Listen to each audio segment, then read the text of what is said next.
Well, good morning and welcome to Coach's Corner, our second to the last show of the season, as I call it.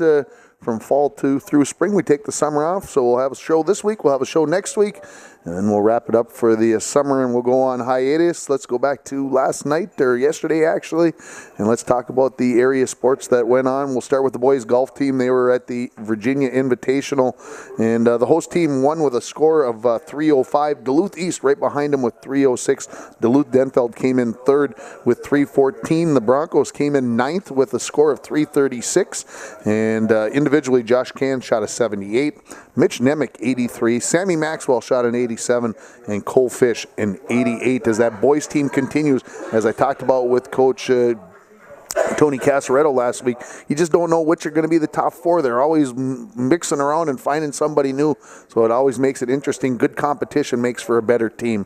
The track and field teams were in Hibbing last night for an 11-team meet, the last regular season meet of the season.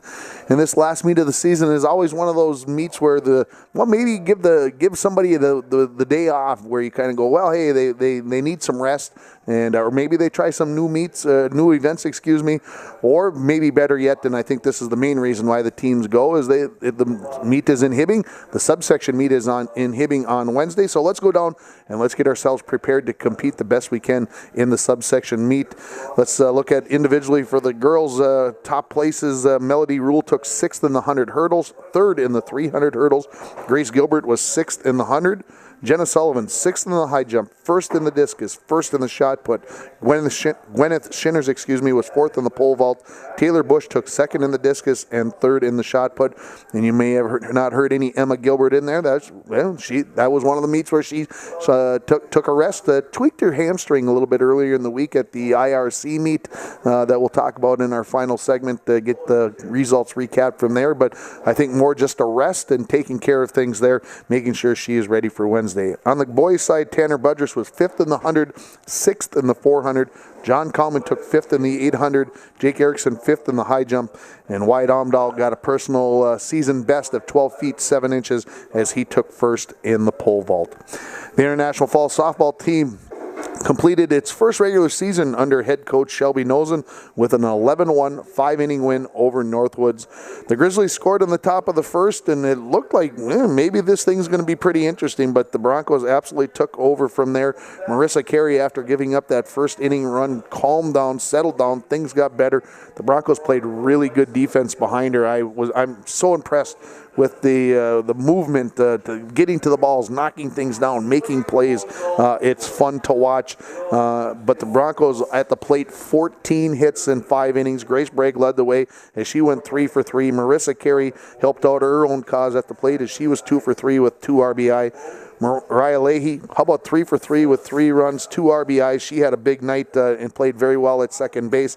Tia Goulet was 1 for 3, and she had 4 RBIs. Natalie Hurgis 2 for 2 in the game. The Broncos finished the regular season 14-4 with a 14-4 record.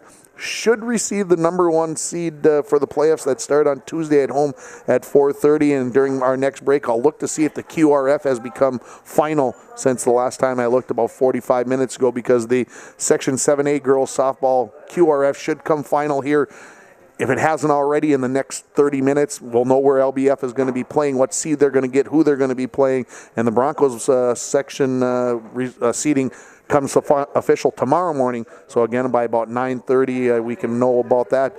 If you're interested in following along, go to Minnesota-Scores, Minnesota written out dash with the dash, and scores.net. Go there and you can look at all the rankings there. That's how we know who's everybody's going to be playing. So if you feel like that's something you want to get involved with, by all means do that. In high school games last night, of course, the weather did hold out long enough to get some games in, and of course a lot of teams playing double headers because they've been still trying to get caught up. So let's run down some area baseball scores. Ely beats Virginia 10-0 in 6 innings, and pitcher Carter Gulke throws a perfect game through those 6. That means no walks, no errors, perfect game. You just don't see those at the high school level very much. Ely also beat Mounds Park Academy 10-5. Esco 4-3 over Hermantown for the second time in 2 weeks. Cook County 15, Moose Lake Willow River 2. Hill City Northland won a pair of games, 7-2 over Ogilvie, 7-1 over Onamia.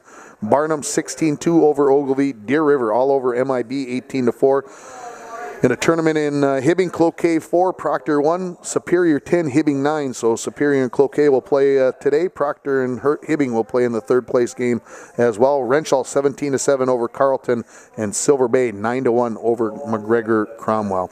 In softball, Barnum gets a pair of wins, 7-4 over McGregor, 17-1 over Ogilvie. MIB, where is this MIB team at? They just beat LBF on Thursday night, which was a big shocker, and then they beat Deer River last night by a score of 8-2. Greenway 12, Nashua Keewatin nothing. Northland 11-2 over Chisholm. Eveleth Gilbert, who's nipping at the heels of the Broncos for that number 1 seed in Section 7-2A, they beat Virginia 4-1. Grand Rapids takes a pair of games from Cambridge Isani 4-1 and 4-0. Moose Lake Willow River Moose Lake Willow River 10, Cherry 9. How about this? Moose Lake Willow River going into the 7th inning was leading 4-2. Final score in 7 innings was 10-9. So the Tigers scored 7 runs in the top of the 7th, and then Moose Lake comes back with 6 in the bottom of the 7th to win that one. One of those crazy games. Cloquet 8-1 over Duluth Denfeld. Getting back to some area news, the Northern Division of the MCAC announced their Northern Division all baseball team yesterday, and of course the Northern Division champions, the Rainy River baseball team, of course, they, with being the champs, they garnered many honors. First one that goes to head coach Josh Koenig, as he was named Coach of the Year. Players named to the first team: Kevin Alisea, Tristan Lawrence, Keanu Kalamayan, Luis Rodriguez. They just had absolutely huge seasons. And then honorable mention: Jonathan Castellanos, Giovanni Romo, Robert Ermel, and Jared Kreminga. So lots of honors to those kids, and good grief, look who's coming in the door. The Minnesota Twins last night, the visiting Milwaukee Brewers found Kyle Gibson's pitching much to their liking as they defeated the Minnesota Twins 8-3. Max Kepler did have a 2-run home run last night, and the Twins play the Brewers in Game 2 of the 3-game series at 6:10 today on K104 and pregame at 5:40. Come on in, you might as well sit down. And what are you doing back here in International Falls? Do you just miss it that much? It's a beautiful area. It is a beautiful area. Our good friend Sheldon Slaybach coming back in, and geez, you were here 3 Saturdays ago. You were here this Saturday, and so you just felt like because you hadn't seen me, you needed to stop in and say hey. Yeah, perfect. Third week in a row I'm up in the area. Okay. So, it's, and I don't know, it may be a little while now. But. Yeah, well, that's summer, you'll be off and running and everything else. So you must have made it home safely back to Marble last night after your rain excursion. Well, I actually just came right up here from Bemidji, so I was here overnight. Well, there you go. And yes, a suspended game. I've never done a suspended game before. That was going to be the question. Are you going to finish the suspended game on Monday? Yes, and the suspended game will be resumed in Rapids on Monday. Yeah, what the heck's going on? I don't know if they're still worried about the Bemidji field because it did get hit hard both Thursday night and yesterday afternoon for about an hour of hard rain. And you would think that a college field would drain better than that, but I was told by people who have played on it for years that that's a field that doesn't really agree with moisture too well. Sheldon doing the Grand Rapids Bemidji game yesterday, 5-3 was it? 5-3, bottom of the fifth. Bottom of the fifth, and the deluge came and washed things out. So I suppose you're getting all ramped up for softball playoffs? Yes, seeding's out today and tomorrow, depending on the section. I believe AA comes out tomorrow. Correct. From what I saw, 3A and 1A out today. Okay, I was going to ask about 3A because I hadn't looked, and your playoffs start on Friday for 3A softball, right? I think. Did I see that right, or is it Thursday? Well, I believe it's listed as play-in games on Wednesday, and then Final 8 on Saturday. Ooh, so nothing on Friday. In Cloquet, but I only see 8 teams in the section, so I need to confirm. I don't know if there are any play-in games on Wednesday. And I remember I went down and worked the Saturday games last year for you. You had another commitment last year, so yeah, I went down to Cloquet for those games. That's right. That's right. I do remember that. That's how that works for the team. So yeah, I may try to pencil you in for Thursday. You available? We might as well talk about it while we're on the air. We might. This is kind of like a morning show where we have no plan. Yeah, well, here's the other thing. My guest who's supposed to be here at 9:15 hasn't shown up yet, so I might as well fill in a little bit. Okay, well, I'm I work for Phil. Yeah, exactly. There you go. Yes, I don't think I have anything going Thursday. Wednesday, I'm doing a baseball game, but I think Thursday I'm open. Well, Thursday we would be at possibly at noon, and I know that might work into against your schedule. So where? In Cohasset. So yeah, we might be able. We might be able to make that work. I'll pull a favor with my boss. We'll make it work. We'll make it official Monday afternoon, and I'll let you know because we could be going Broncos if they get the number 1 seed and win on Tuesday. Of course, they could be playing at noon in Portage Park. The Vikings, the LBF Vikings, look like they've got a 3 seed wrapped up. They'd be playing at 4 and 6 in Cloquet, and then the Broncos and the LBF baseball teams are playing here in town. So I'm looking for the rare quintuple header. I'm looking for 5 games on the air that day. Wow! Wouldn't that be? Jenny just had a stroke. Well, I did give him a little tidbit that I've been thinking about this, so we'll see how it all works out. But I will be very that would be very exciting for me to see this Bronco softball team. They've had a whale of a year. I know split with Grand Rapids last weekend up here, and I know from the Grand Rapids parents and coaches I've talked to, they were very impressed with International Fall Softball. Well, I'll tell you what, the bigger surprise maybe to me was on Wednesday when they beat Bemidji 10-0 in 5 innings. And QRF-wise, Bemidji was ranked 15th or 16th in the state, and they absolutely handle them. That's a good word for it because it was just systematic. They've been hitting the ball so well.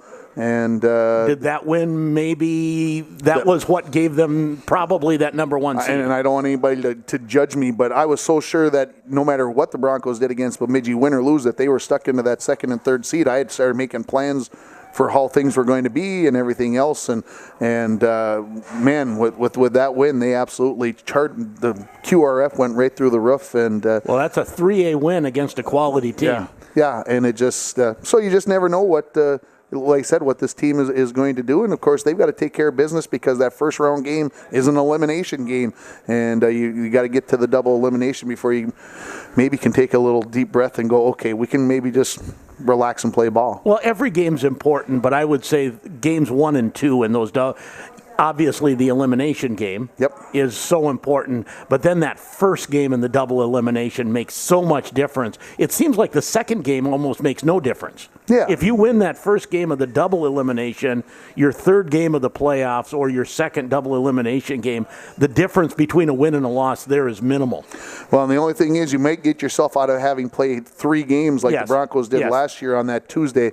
But, they played pretty well in those 3 games. So you never know. You get warmed up. You just keep playing ball and see how things work. So, yeah, we'll see. So is it a 3? You've seen a lot more AA softball than I have.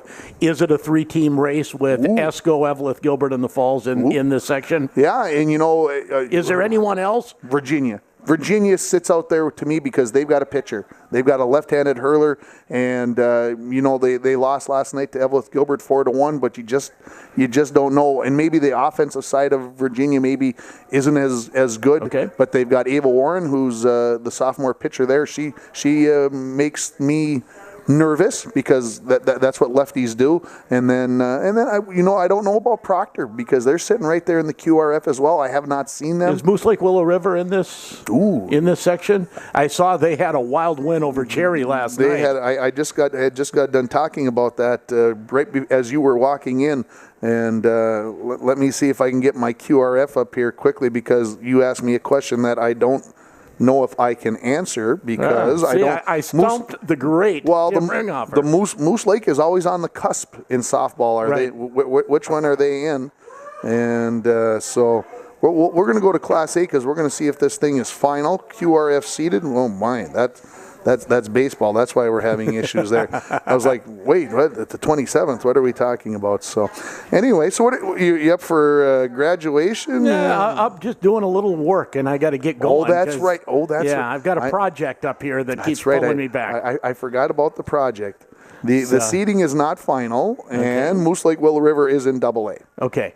So where does it look like they will slot in that southern part of 7AA? Let's take a peek because I pulled up the single A because I thought maybe they might have gone final.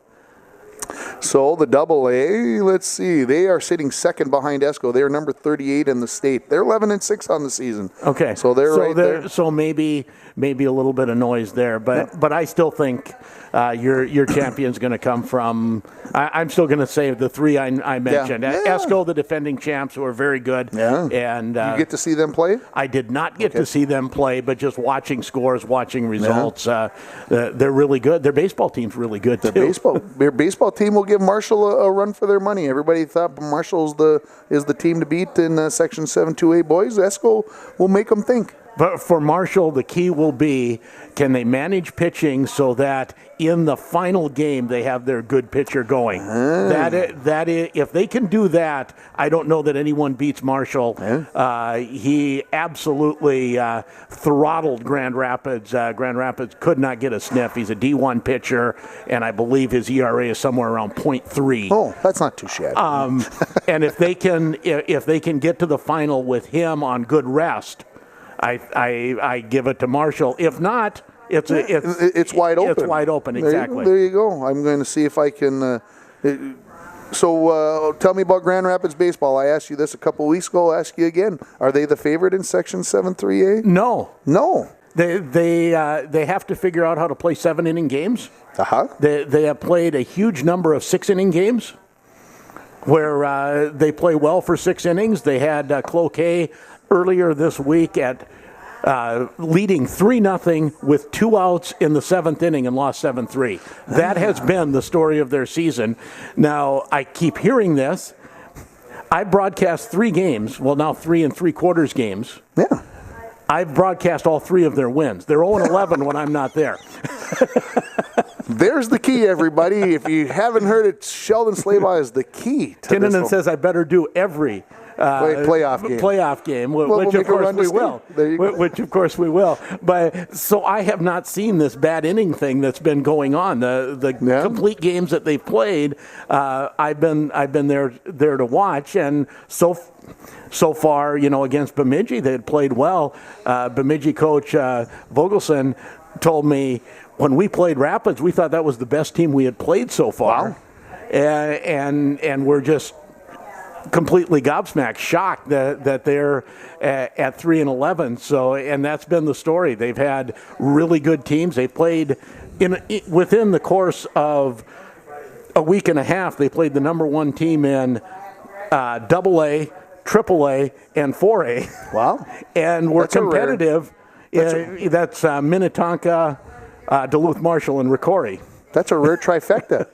And you don't get to say that every day. They lost all 3. The only one that wasn't competitive was the Minnetonka game. Okay. Now, you talk about how baseball changes as you go through the classes, and Coach Kinnunen was telling me Minnetonka, on their 20-man roster, 15 seniors, 5 juniors, and 13 of the seniors have committed to play 4-year college. There's a team. Wow. Crazy. Well, I appreciate you stopping by. Hey. Always good to chat with you. Yeah. Get that project done. I gotta go work. Get dirty. All right. Sounds good. Sheldon Slaybaugh, everybody joining me here. Let's finish up the sports from yesterday. And we were talking about the Twins. They end up losing by a score of 8-3 last night. Again, game 2 tonight against the Milwaukee Brewers at 6:10 on K104. Pregame starts at 5:40. Gopher softball opened up the NCAA tournament last night. They lose 2-1 to Texas. Just could not get a big hit. Every time they had a chance, Texas would make a big defensive play. The Gophers play Boise State at 6:30 tonight in an elimination game. UMD softball in the Division II Super Regionals, they lose to Southern Arkansas 12-3, so they lose that best-of-3 series 2-0. Last night in Vegas, hey there, the Golden Knights are right on the edge of making it to the Stanley Cup Finals. Makes me just... It's wrong. It's wrong. They took a 3-1 series lead last night with a 3-2 win. Riley Smith got the game-winning goal with 6:58. You agree with me on that? It's wrong that an expansion team should be making the Stanley Cup Finals? Well, if you don't remember this, but you maybe read about it, expansion teams have made the finals before, but it was rigged. Yeah, because all the expansion teams were in the same half. Exactly. Right, yeah. Exactly. I learned that on Back Talk on Monday night. I did not know that. That's how they did it back in the 60s. St. Louis. St. Louis made it 2 years in a row, I believe. They did. And I think won 2 games out of the 2 years in the finals. There you go. There's a tidbit that I did not know. What's going on locally today? The Bronco baseball team's up in Ely. They're going to play Black Duck at 2:45. They get the host team Ely at 6:30. Boston and Cleveland tonight in the Eastern Conference NBA Finals. Celtics up 2-0. Washington and Tampa tied at 2. Nobody can win at home. Tampa Bay's back at home.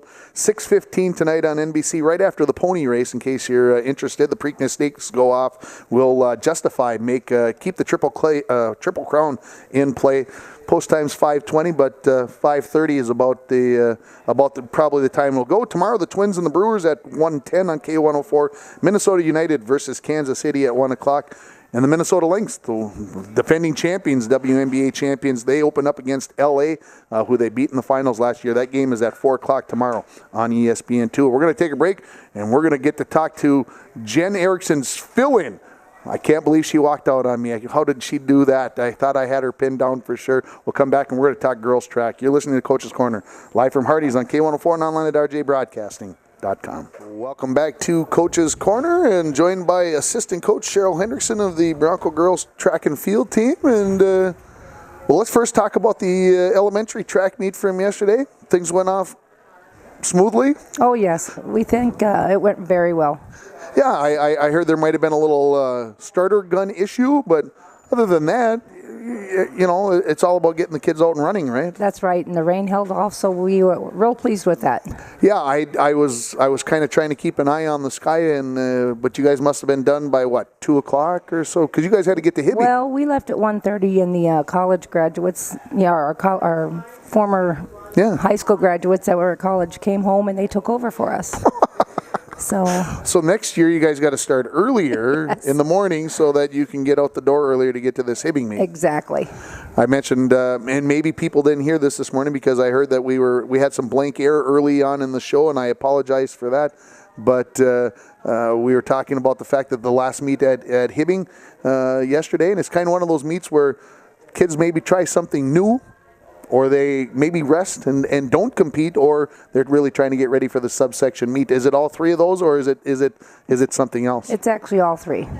It's called the Last Chance Meet. So anyone that wanted to try to make their way into a relay or into a certain event, they had that last chance to get out there and see if they could get that time or distance. So, did we get somebody get their last chance and find their way onto a relay team or something? Actually, it was about everybody stayed about the same. So.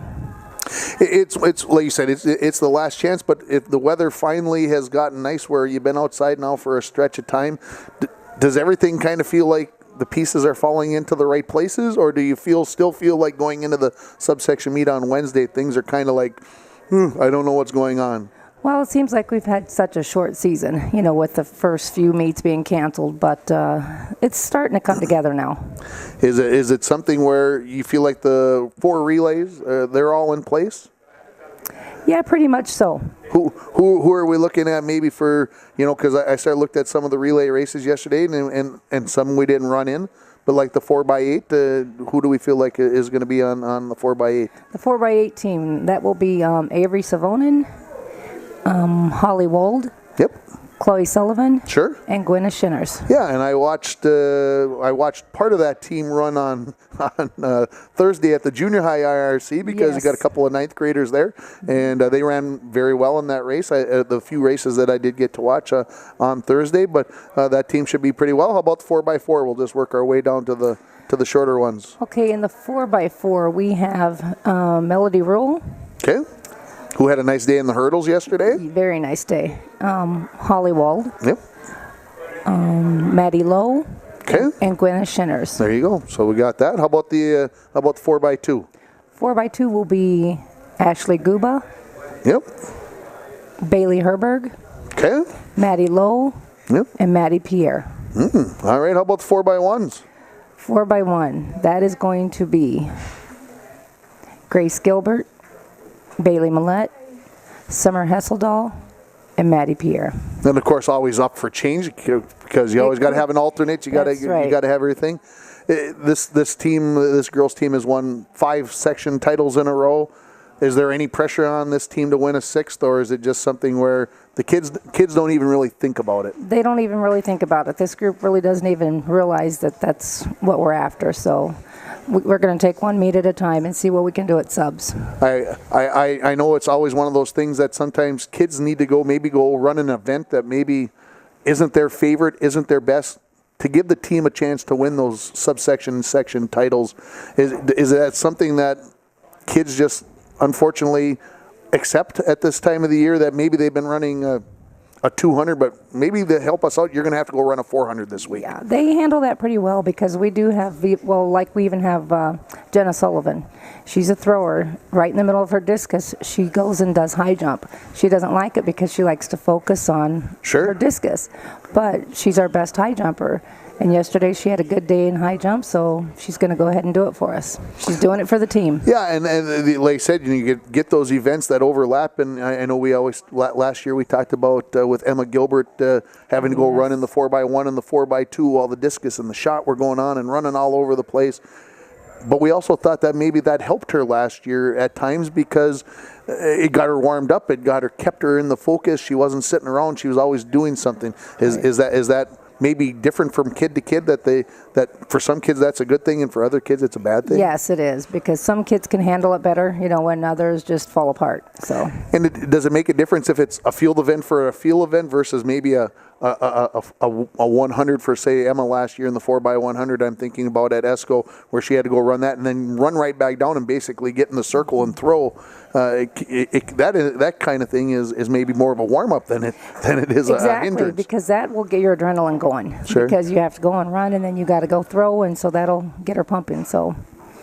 Very good. Well, I appreciate you coming in this morning, filling in for Jen. I can't believe she uses this job as a thing to say that she can get out. So we'll take another break. Again, appreciate good. Best of luck to the team coming up here on Wednesday at Hibbing in the subsection. Thank you very much, Tim. Assistant Coach Cheryl Henderson joining me here. We'll take a quick break, and we're going to come back, and we're going to talk Bronco girls softball. You're listening to Coach's Corner, live from Hardee's on K104 and online at rjbroadcasting.com.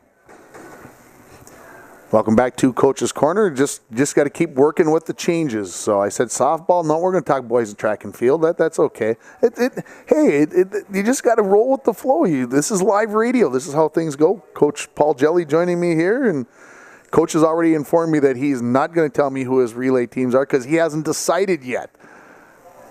Are you lying to me? Well, I mean, we have a pretty good idea. Yeah. You just don't want to let the cat out of the bag yet. Well, you are the master of hiding things. This is a cross-country coach's thing. You don't run your kids till like the last meet of the year so nobody knows and they get comfortable, right? No, I'm just kidding. I understand. But okay, so you don't have to give me the 4 that you think are running, but how about the 6 that maybe you're thinking about picking from? Will you divulge that? No, I won't. Jeez. I can tell you that we have 2 relay teams that have a very good chance of making it to the section meet and possibly getting up on the podium for medals. Yeah. And that's about all I'm going to say. Well, I would say, and I'll go fishing a little bit more and see what I can find. I'm assuming that these 2 are the 4x8 and the 4x4? Possibly. Wow. Wow.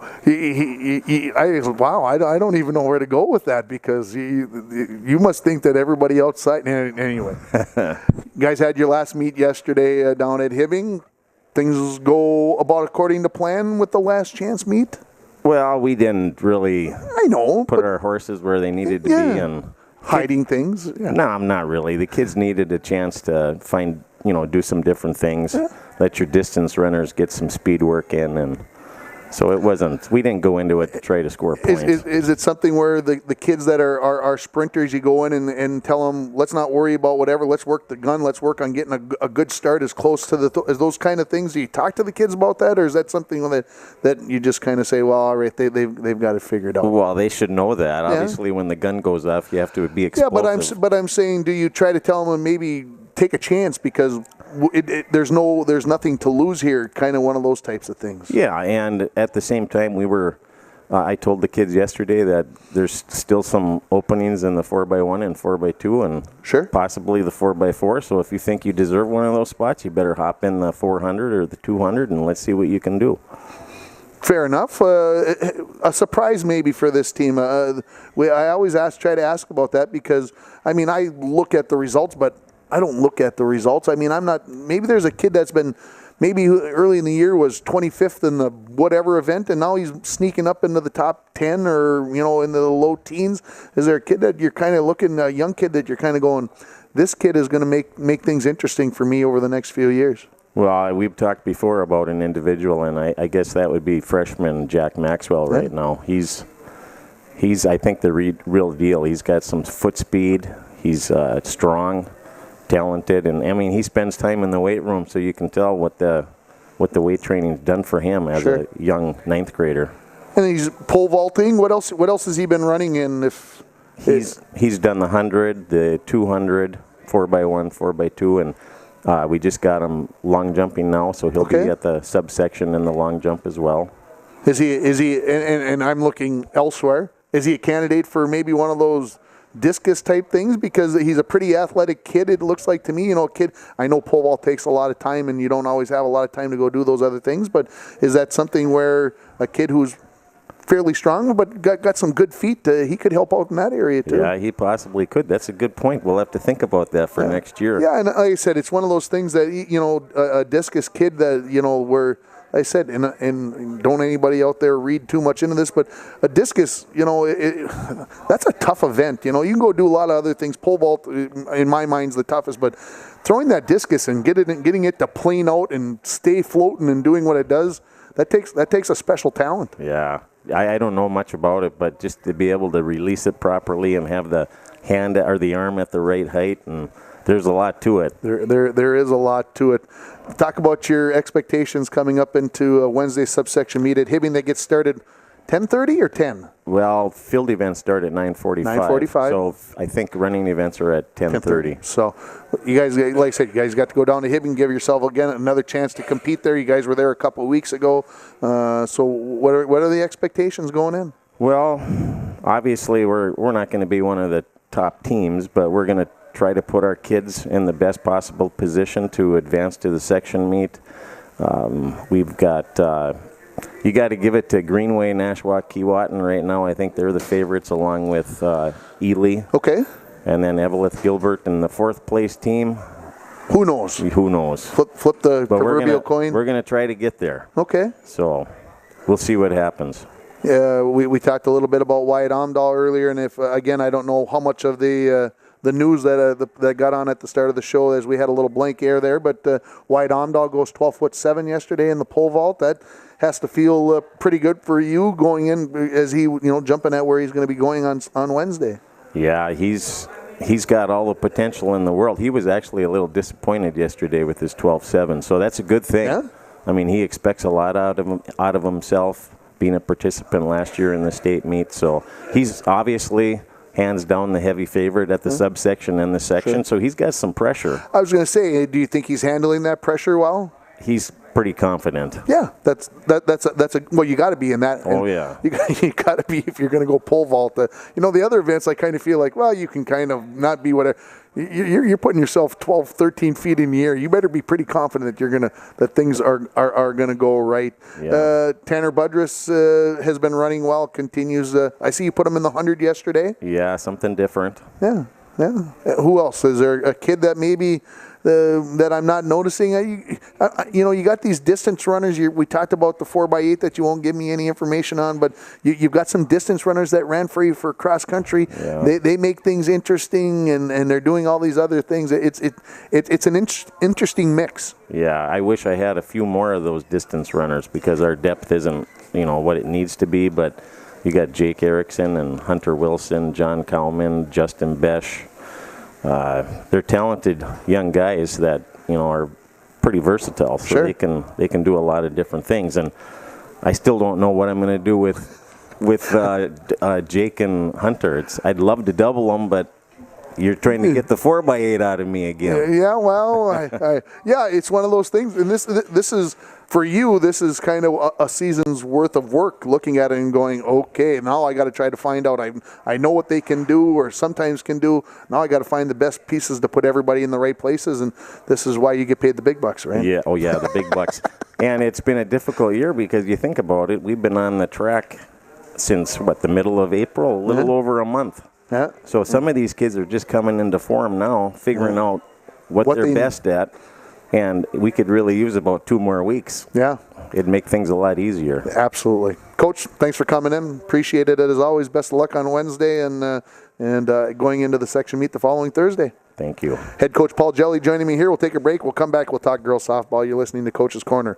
Live from Hardee's on K104 and online at rjbroadcasting.com. Back at Coach's Corner here, live from Hardee's, and I don't want to forget, of course, Dave was here this morning, and we didn't have a chance to chat, but I do want to make, again, if you see Dave, you come out to Hardee's, make sure you thank him for everything he does for this Saturday morning show, because without him, I don't know if it would be possible the way that we do it. I certainly appreciate it, and I'd appreciate if you came out and told Dave exactly that for allowing us to do it here at Hardee's and treating our guests to breakfast and all that business. So, joined by head coach Shelby Nosen. Coach, you've got 1 regular season underneath your belt.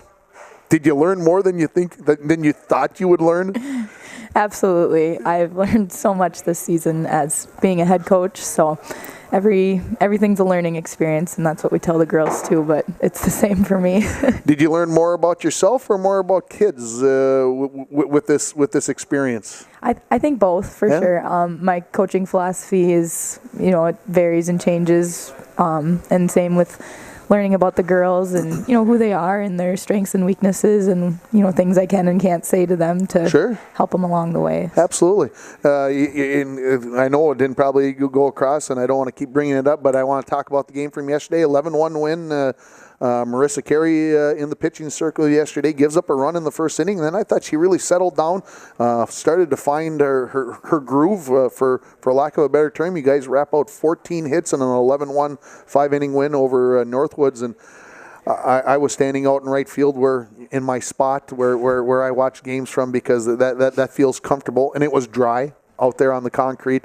And, of course, former head coach Kevin Gordon and Rainy River Community College head coach Dieter Humbert were out talking shop, I suspect, a little bit, and I commented to them about the defensive play, really from both teams yesterday. 10 years ago, some of the balls that were hit yesterday, would never have been hit that hard. I mean, I'm not no offense to the girls 10 or 12 years ago, but I don't think the girls hit the ball as hard as they do, and the defense is just absolutely amazing. Catching fly balls, catching line drives in the outfield, making plays in the infield. Do you see the same thing, or is this just Tim looking at it in a perfect world? Well, I think we're hitting the ball really hard, and even I'll share some statistics, but our team batting average is like a 450, and that's unheard of. Yeah. We hit the ball really well. And, yesterday we stayed away from the pop-ups. We didn't have very many of those. We've been focusing on that all year, getting some better hit balls in play. So we have been... I'm giggling in the background here, because when I was doing the baseball game on Thursday, I'm looking out onto Sheila Field, and out of the corner of my eye, I can see objects flying. And I look over, and all these bats are flying out into the grass, and I'm like, what the heck is going on over there? So Mariah and Sarah Caulfield came up after they were getting out of the rain, and I said, what were you guys doing? And they told me we're trying to get rid of pop-ups.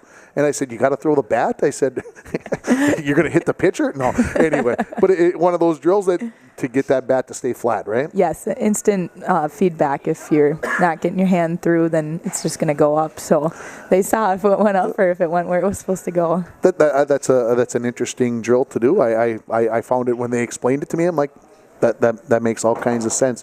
So what else have you seen this team improve on throughout the year? Yeah, well, and I think pitching-wise, like you said, we started off the first inning, gave up a run. I think a lot of pitchers, especially our two as well, we don't get warmed up enough before our first inning, and we're not as prepared as we should be going into that first inning. Do you feel like maybe it's physical, or is it maybe more mental that getting into the zone in that first inning? Yeah, I think it's a little bit of both. Yeah. I think our warm-up needs to be a little more fine-tuned and a little more focused. That way we'll come in a little more sharp and then mentally prepare ourselves, whether it's doing some sort of a mental technique before we Sure. get on the circle. But I think we have improved with that, though. Started off a little bit rough, but we came back. Well, and they're kids. We still have that. The thing that I've noticed about this team is depth, and there's competition for time. It seems like to me, I've watched the games that I've watched. I couldn't say, well, this is going to be the lineup. This is where everybody's going to be, and because it's not that way. You have pieces that you can move around, and if somebody's having quote unquote a bad day, you can slide somebody in and say, look, I'm going to put you in the field, and we're going to be just as fun. We're going to be all right. Yeah, lots of depth, and especially with our experience too. We have lots of depth in our experience with our older age team, juniors Sure. and seniors mainly. So we, the girls know the game, and they know the positions, even if it's not their position. So we need some more reps still on defense to fine tune those things coming into playoffs. 14-4 regular season record before the season started. If I told you we're going to go 14-4, would you have been happy, sad, or said, hey, that's about where I expect us to be? Yeah, I'd like to say I would be happy with that, but I think I'm a little tough, and I think there's a couple games that I believe we shouldn't have lost. I see a typical coach. You let some sneak away, like that Grand Rapids game Yeah. last Saturday, Yeah. the one where they hit it in a walk-off, and but you can't really complain. That's a 3A school. You lost to Badger Greenbush Middle River, who's one of the top teams. You played Eveleth, that's one of the top teams in Section 7 2A, and the other loss was War Road. War Road. I had to think. So, for that. So, do you feel like the team is ready to go forward into the playoffs here? Looks like going to be a number one seed. Will that put expectations on this team, or are the expectations already there? I think the expectations are there. It's just the pressure from those expectations that they need to be able to handle. So, but I think they can handle it. I'm expecting them to be able to handle Sure. it. So I hope that helps them. Well, they went down this road last year. They maybe weren't the expected team last year, but they made a big run and made it into that third day. And of course, that's kind of the tough one. I know Sheldon Slabaugh and I were just talking about it during earlier in the show that, that's one of those things. If doesn't matter where you play on that Tuesday. Is it better to only play 2 games? Is 3 games okay? Do you get tired? All those other things. It's one of those things, I guess, for me personally, I'd like to see them get rid of that 3-game-in-a-day possibility. How do you feel about that? Yeah, it's especially for the pitchers. A lot of teams aren't fortunate enough to have 2 really good pitchers. Even us, we're 3-4 deep with our pitchers. Right. But, in years to come, we might not be that lucky too. So I would like to see that gone as well. Coach, I appreciate you coming in this morning. We'll see you on Tuesday against an opponent. Well, I think Mesabi East maybe sound right. You did your homework. Should we look quick and just see to see what's happening here? Let's hit the right button here. Let's see if I have the right numbers. I look to you for this information. Okay. I heard that was your job. So. This is my job. I like to think that it's that I can make this happen. Yeah. No, things haven't updated at all. You're still in the same thing, but it would be Mesabi East if things stay the same. So we'll see you on Tuesday. We'll get a pregame interview, and then we'll get a win, and then hopefully off to Portage Park on Thursday for a couple games. Sounds good. Thank Head coach you. Shelby Nosen joining me here. We'll take a break. We'll come back and we'll wrap it up. You're listening to Coach's Corner, live from Hardee's on K104 and online at rjbroadcasting.com. Welcome back to Coach's Corner. I'm going to run down the sports from yesterday. And the Bronco golf team was down in Virginia for the Virginia Invite. The home team, they win with a score of 305. The Broncos take 9th place out of 11 with a score of 336. Josh Canna, 78. Nemec, 83. Mitch Nemec, an 83. Sammy Maxwell, an 87. And Cole Fish is an 88. Track and field teams, we talked about them down in Hibbing yesterday. Top finishes, Melody Rule was 6th in the 100 hurdles, 3rd in the 300 hurdles. Also, Grace Gilbert, 6th in the 100. Jenna Sullivan, 6th in the high jump, 1st in the discus, 1st in the shot put. We talk about how busy days we're going. Jenna Sullivan, Gwendolyn Sinners, 4th place in the pole vault.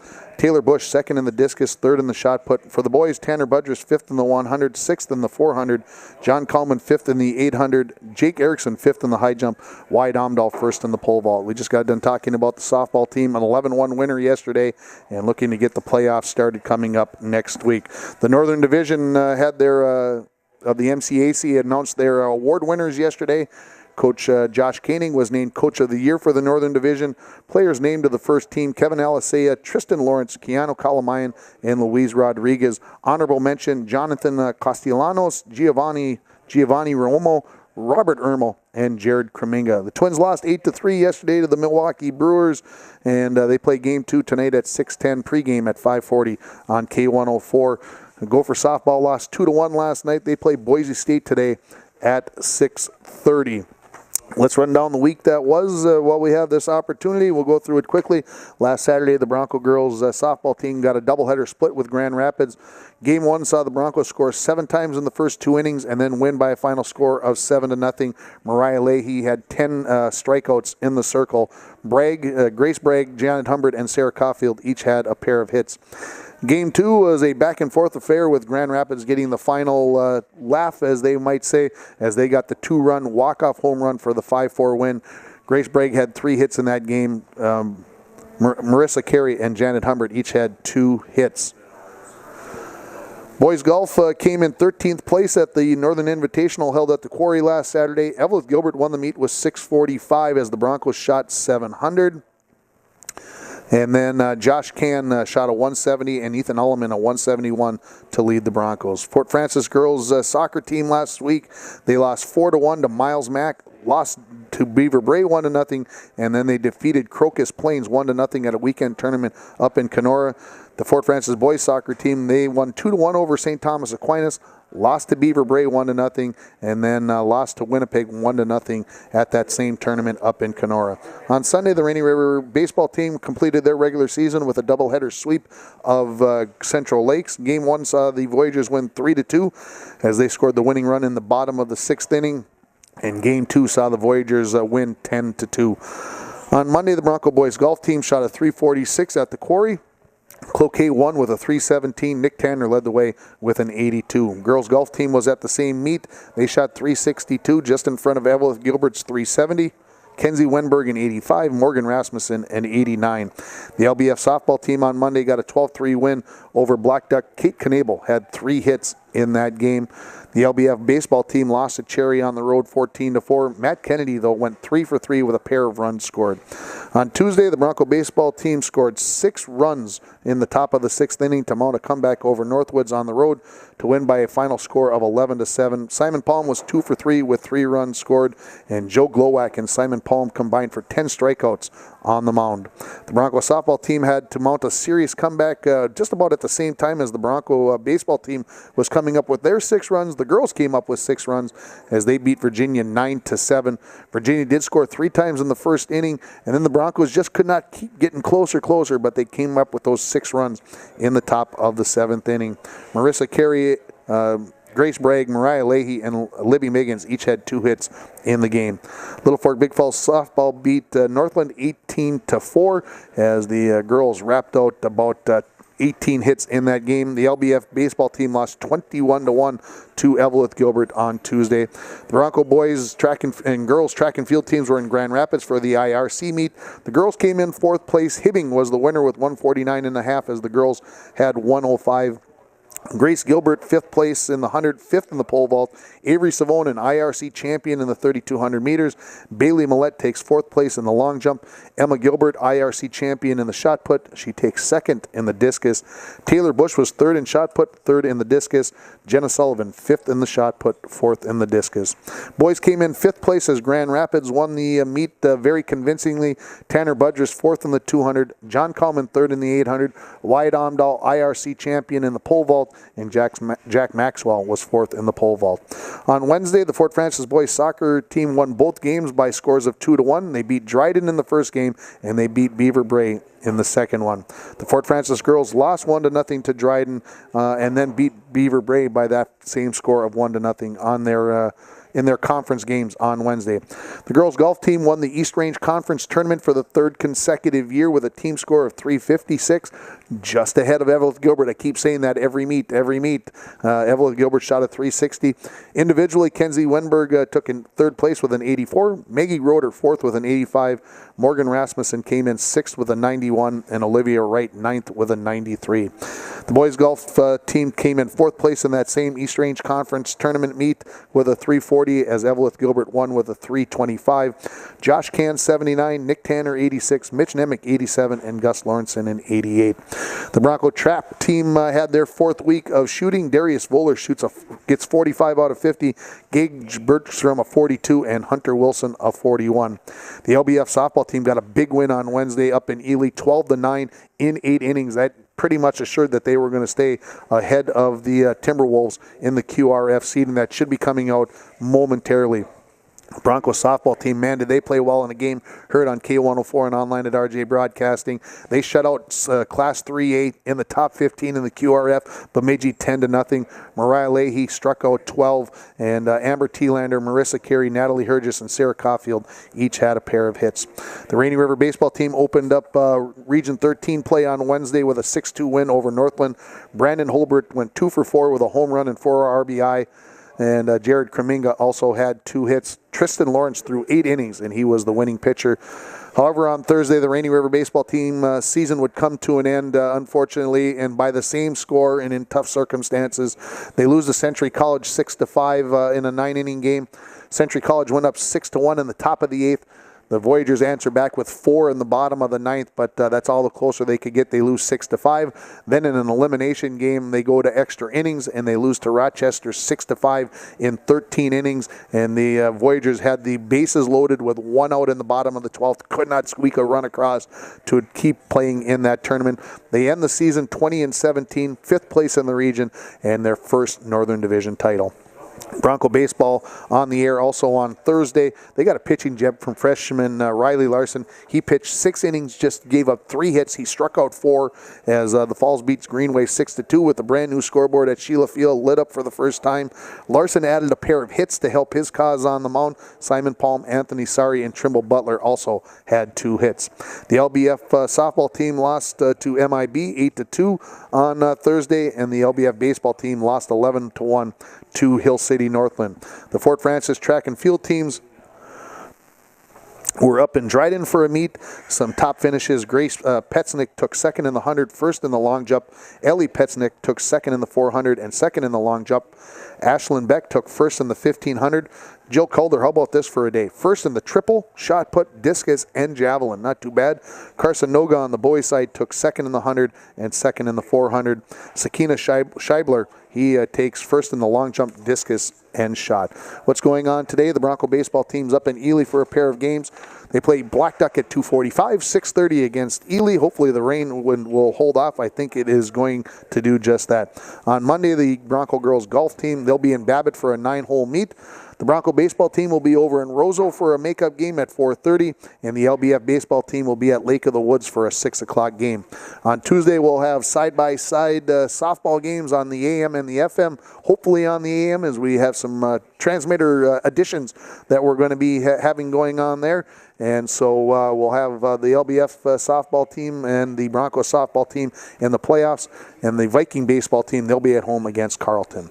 On Wednesday, both the golf teams from International Falls head to Cloquet for their final regular season meet.